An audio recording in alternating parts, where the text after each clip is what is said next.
Good, happy Monday morning, and welcome to this morning news update right here on the Riley King Radio Network.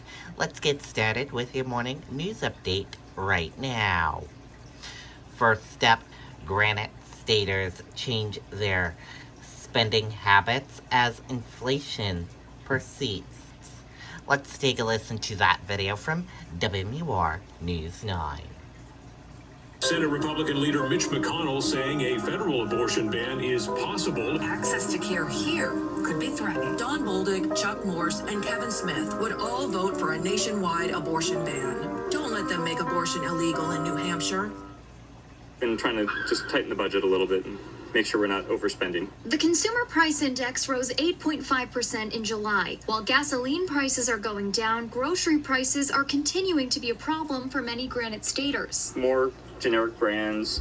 We buy a little less at a time, trying to make sure things don't spoil or anything like that. Some finding other ways to cut costs for themselves and others. I give to consignment shops, but it's because I'm trying to download, so I'm not going to go get more stuff. And it helps others as well. We've definitely seen an uptick in foot traffic. Ryan Reynolds and his wife Ashley own Consignment Gallery on South River Road in Bedford. He says they've been seeing more customers recently who are dealing with the effects of inflation and supply chain shortages. A lot of people changing their shopping habits, and a lot of folks that wouldn't necessarily have considered shopping secondhand coming into the store. And they're buying everything from furniture to dishware. If you're willing to have a little bit of patience and maybe willing to make a little bit of a treasure hunt out of it, you never know what you're going to find. And thrift stores and consignment shops can also be helpful when it comes to back-to-school shopping. The National Retail Federation says families with students in elementary to high school are expected to spend $864 this year on school supplies. That's $15 more than this time last year. I'm live in Bedford. Hannah Cotter, WMUR News 9. Okay, and there you go on that video and that report. Statewide drought impacts local farmers in different ways. Let's take a listen to that video from WMUR News 9.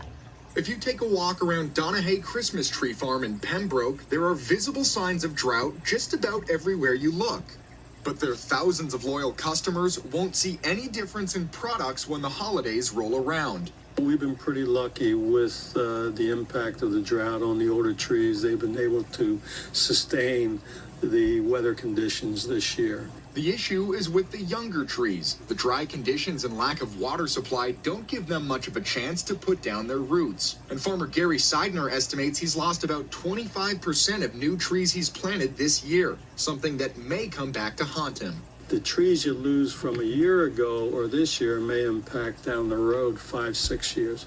When we plant a tree in the ground, it takes about 6 to 7 years for that tree to be harvested. Up the road at Carter Hill Orchard in Concord, right now, the crop's looking pretty good, could use a little rain, obviously. Farmer Todd LaRock says he's not able to water his trees as much as he normally does due to the dry conditions. But for certain crops like apples, that doesn't make too much of a difference. The only thing that customers will notice in the fall is that these guys are a little bit smaller. Some apples might be a little smaller, but there's still time to get a little bit of rain, and hopefully they'll get a little more size. LaRock says his apple trees are very resilient, and the apples still taste the same. He doesn't anticipate his customers will notice a difference when they show up in droves this fall.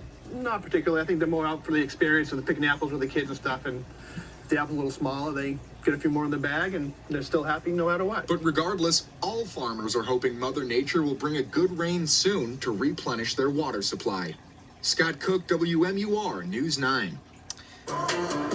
Okay, and there you go on that video and that report.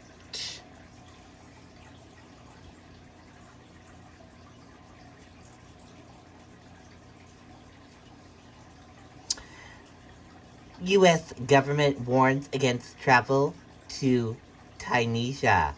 Let's take a listen to that video from CBS News.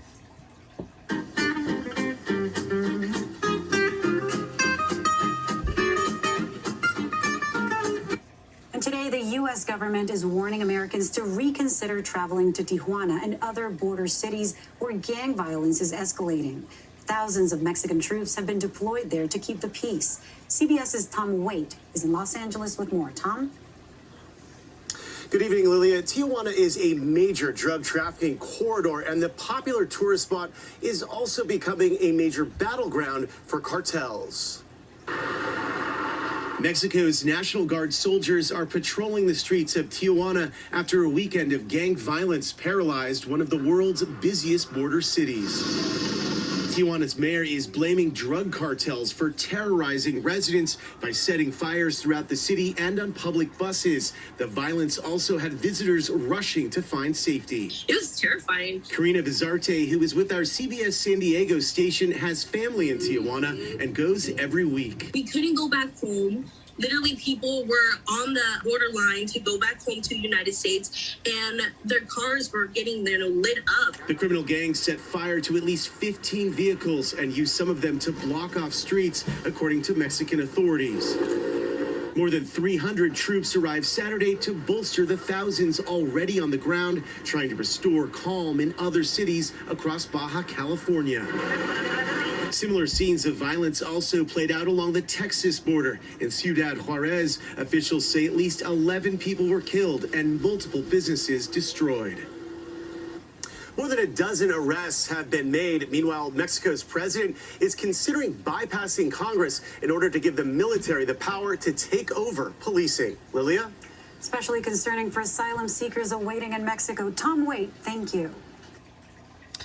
Okay, and there you go on that video and that report. That does it for the morning news update right here on the Riley King Radio Network. Thank you for tuning in and listening. Goodbye.